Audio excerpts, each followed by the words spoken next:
दोस्तों नमस्कार। दोस्तों आज का विषय है कोर्ट फीस। जब भी आप किसी न्यायालय में कोई प्रार्थना पत्र देते हैं, कोई चाहे वो सिविल का हो, चाहे क्रिमिनल का हो या रेवेन्यू का हो। रेवेन्यू माने राजस्ववाद।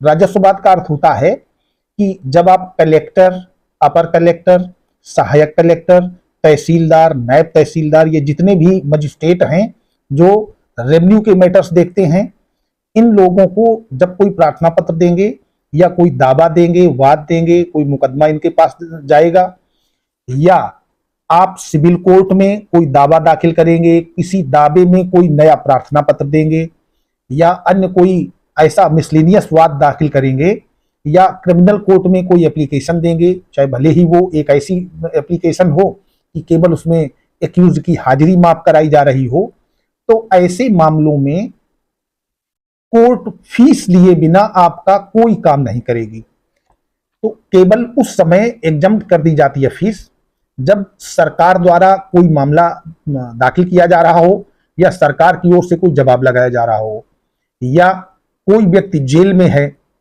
उससे कोई कोर्ट फीस नहीं पड़ती है, या ऐसे निर्धन व्यक्ति जिनकी ओर से कोई मुकदमा दाखिल होना है, जिनकी आय एक वर्ष में केवल 1,000 रुपए है। दोस्तों सीपीसी बहुत पुरानी है, क्योंकि सिविल प्रक्रिया संहिता जब उस समय बनी है 1908 में, तब 1,000 रुपए बहुत बड़ी बात होती थी। हालांकि उसमें अमेंडमेंट होते रहे हैं, लेकिन उस पर विशेष ध्यान नहीं दिया गया, इसलिए अभी भी वही नियम चल रहा है। तो इन लोगों को केवल एग्जम्पशन है, इनको छूट है। बाकी लोगों को कोर्ट फीस देनी होती है, चाहे भले ही वो एक प्रार्थना पत्र दें। तो दोस्तों उसको कैसे डिफाइन करते हैं कि कितने पैसे कोर्ट फीस के रूप में दिए जाएंगे, तब न्यायालय आपकी बात सुनेगा। नहीं तो आपकी बात नहीं सुनी जाएगी, वो एप्लीकेशन रिजेक्ट हो जाएगी, केवल default of the court fees न दिए जाने पर।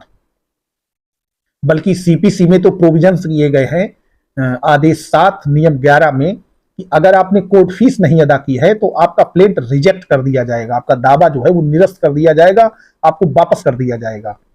तो दोस्तों कोर्ट फीस कैलकुलेट करने के लिए, कोर्ट फीस तो हम तभी कैलकुलेट करेंगे जब हमें उसका मूल्यांकन पता होगा कि हम जिस मामले को लेकर के जा रहे हैं उसकी कीमत क्या है, वैल्यू क्या है।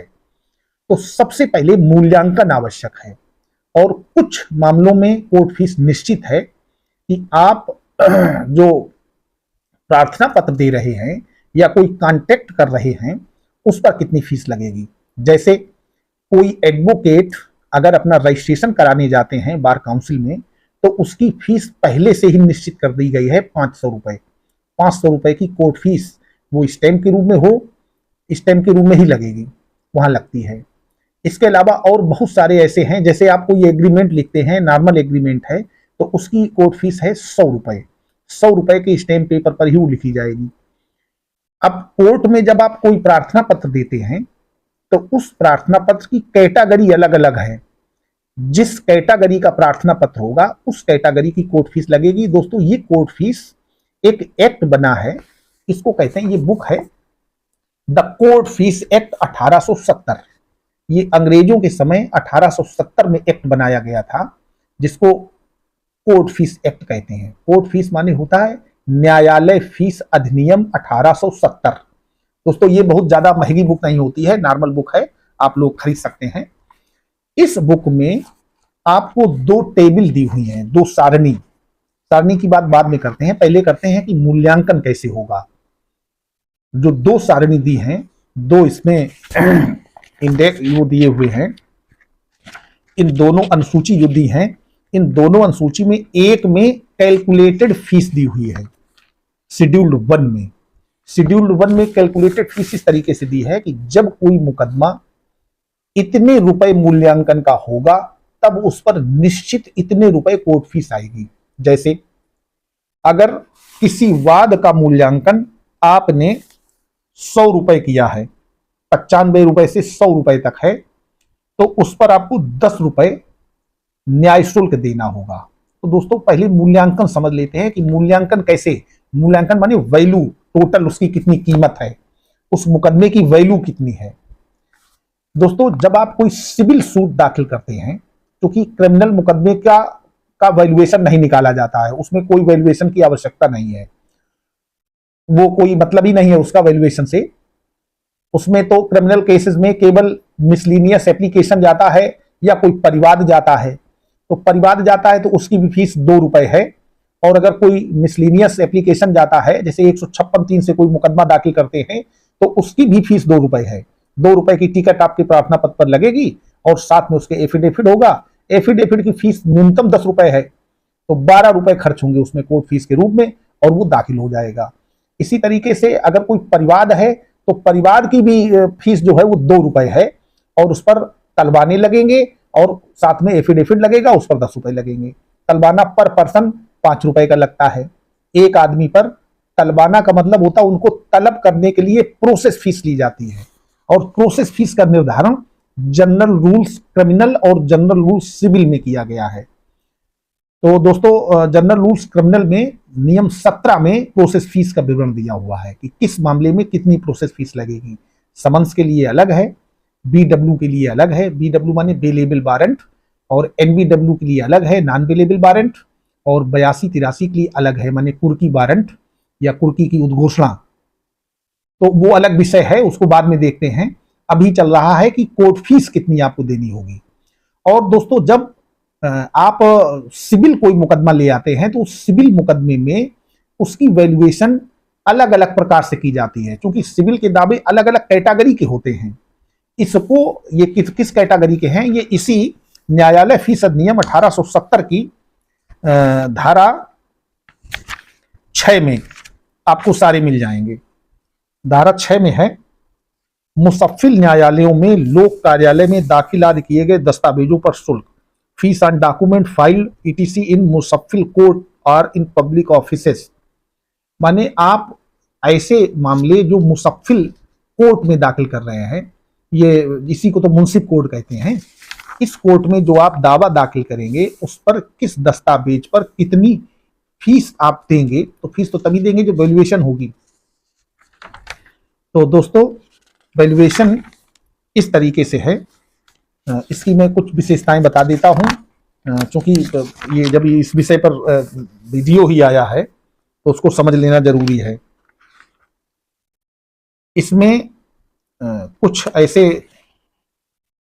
ऐसी धाराएं हैं जिनमें फीस का कैलकुलेशन दिया हुआ है। जैसे इसमें जो धारा 7 है, उस धारा 7 में अब अलग अलग विवाद हैं। जैसे धन के वादों में, धन के वाद का मतलब है जब आप किसी व्यक्ति से सिविल मुकदमा दाखिल करके धन की वसूली करना चाहते हैं। जैसे आपने किसी को चेक दिया था और वो चेक बाउंस हो गया,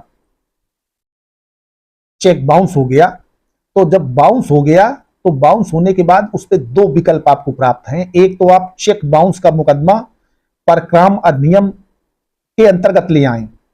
दूसरा, मान लेते हैं आप नहीं ला पाए, लेट हो गए, आपका बहुत ज्यादा टाइम हो गया और वो आपको विश्वास दिलाता रहा कि हम अभी पैसे दे देंगे, अभी पैसे दे देंगे, लेकिन नहीं हो पाया। तब आप उससे धन वसूली का वाद ला सकते हैं। उसमें आपको साबित करना पड़ेगा सारी डॉक्यूमेंट्री एविडेंस से कि इतना पैसा हमने इस व्यक्ति को दिया था, ये इससे मुझे लेना है, ये मेरा कर्जदार है, और वो पैसा इससे वसूल करके हमें दिला दिया जाए। तो ऐसा जब धन वसूली का वाद आप लाते हैं तो उसमें जिस धन की आप वसूली कराना चाहते हैं, अब इसमें इसका जो धारा 7 है उसकी उपधारा 1 में दिया है धन के वादों में। तो धन के वादों में जितना आप पैसा मांग रहे हैं उस पर आपको कोर्ट फीस देनी होगी, उसी अमाउंट पर।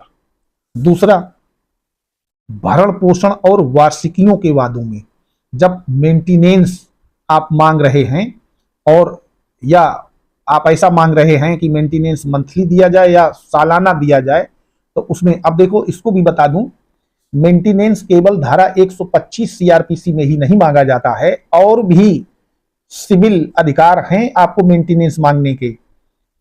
हिंदू मैरिज एक्ट में धारा 24 में भी भरण पोषण का प्राविधान है। इसके अलावा Hindu adoption and maintenance act में भी, इसके अलावा और कई अधिनियम ऐसे हैं जिनमें भरण पोषण की मांग करने का विवरण दिया हुआ है। तो जब आप ऐसा कोई सूट लाएंगे जिसमें भरण पोषण मांग रहे हो, तब उसका इसकी धारा 7 और उपधारा 2A इसके अंतर्गत आएगा। इसमें भी जितना 1 वर्ष में आप मेंटेनेंस मांग रहे हैं उसका 10 गुना ये उस वाद का मूल्यांकन होगा, और वो जितना अमाउंट आएगा उस पर आपको कोर्ट फीस देनी होगी। दोस्तों, इसके अलावा अगर आपका भरण पोषण ऑलरेडी बन गया है और बंधने के बाद फिर आप उसको एक्सटेंड करना चाहते हैं, जैसे मान लेते हैं 5,000 रुपए महीने बंधा हुआ है और वो 125 सीआरपीसी की बजाय, चूंकि वो 125 सीआरपीसी क्रिमिनल प्रोसीडिंग है, मैं सिविल प्रोसीडिंग की बात कर रहा हूं। अगर सिविल प्रोसीडिंग से आपका मेंटेनेंस बंधा हुआ है और उसको आप बढ़ाना चाहते हैं, उसके लिए दावा ला रहे हैं, तो उसको बढ़वाने के लिए जितना बढ़वाना चाहते हैं उसका 10 गुना, जितना 1 वर्ष में बढ़वाना चाहते हैं, आप 1 वर्ष में 20,000 रुपया बढ़वाना चाहते हैं तो उसका 10 गुना माने 2 लाख रुपए पर आपको कोर्ट फीस देनी होगी। दोस्तों, इसके अलावा बाजार मूल्य वाली अन्य जंगम संपत्ति के वादों में ऐसी स्थावर संपत्तियां जिनका बाजार मूल्य निश्चित है, तो उस पर आप जो बाजार मूल्य लिख देंगे उस पर आपको कोर्ट फीस देनी होगी। इसके अलावा घोषणात्मक डिग्री के लिए, घोषणात्मक डिग्री का मतलब होता है कि कोर्ट घोषणा कर दे, माने घोषित कर दे, तो जब वो घोषणा करेगी तो उस पर अलग अलग प्रकार से है, उसका जो उस अचल संपत्ति का मूल्य है, बाजार मूल्य आप बताएंगे, उसके आधार पर होगा, और वो अधिकतम 500 रुपए तक होगा, माने परमानेंट इंजम्पशन का दावा, और न्यूनतम होगा 22.5 रुपए। क्योंकि आप 1,000 रुपए अगर कहते हैं उसकी कीमत, तो 1,000 रुपए का 5वां हिस्सा, और 5वां हिस्सा होगा 200 रुपए, उस पर आपको 22.5 रुपए कोर्ट फीस देनी होगी। जितनी आप मूल्यांकन करेंगे उसका 1/5 पर ही आपको कोर्ट फीस देनी है। इसके अलावा दोस्तों, जब आप कोई शून्य लिखत कराना चाहते हैं, शून्य लिखत का मतलब होता है कैंसिलेशन ऑफ सेल डीड, कोई विक्रय पत्र है, कोई वसीयत है, या कोई एग्रीमेंट है, उसको जब आप निरस्त कराना चाहते हैं तो जो जिस अमाउंट का वो फिक्स है, माने जो उसका कंसीडरेशन है, जितने रुपए का लेन देन किया गया है, जैसे कोई विक्रय पत्र है 10 लाख रुपए की, आपने कोई प्रॉपर्टी खरीदी है, कोई मकान है, तो जब उस विक्रय पत्र को आप निरस्त कराना चाहेंगे तो 10 लाख रुपए का 1/5 भाग, वो जितना अमाउंट आता है उस पर आपको कोर्ट फीस देनी होगी, इसके शेड्यूल्ड 1 के आधार पर। तो दोस्तों, कोर्ट फीस बहुत देनी पड़ती है, जब तक कोर्ट फीस नहीं देंगे आपका मुकदमा आगे नहीं बढ़ेगा। तो इस तरीके से इसमें कई विकल्प हैं, सुखाधिकार के वादों में है, दत्तक ग्रहण स्थापित करने के मुकदमों में है, और डिवाइडेशन सूट है, जब आप कोई बंटवारे का मुकदमा लाते हैं कि ये संपत्ति बांट दी जाए तब कितनी कोर्ट फीस देनी पड़ेगी, तो सबका अलग अलग शेड्यूल है। आपको हमारी राय है कि आप एक ये बुक खरीद लें, और इसमें ई कोर्ट फीस रूल्स भी दिए हुए हैं। इस समय वर्तमान में ई कोर्ट फीस का भी चलन है, क्योंकि कोर्ट फीस कभी कभी मिलती नहीं है, उसमें कमीशन भी देना पड़ता है, तो आप चाहें तो सीधे ऑनलाइन ई कोर्ट फीस खरीद सकते हैं और उसको न्यायालय में जमा कर सकते हैं। तो दोस्तों, ये बहुत ज्यादा महंगी नहीं है, किताब की कोई बहुत ज्यादा कीमत नहीं है, 220 रुपए लिखा है इसमें, लगभग वही 150 रुपए की आ जाएगी। आप लोग खरीद लीजिएगा और इसके आधार पर अपने दावे दाखिल करिए, कहीं कोई समस्या नहीं आती है। नमस्कार।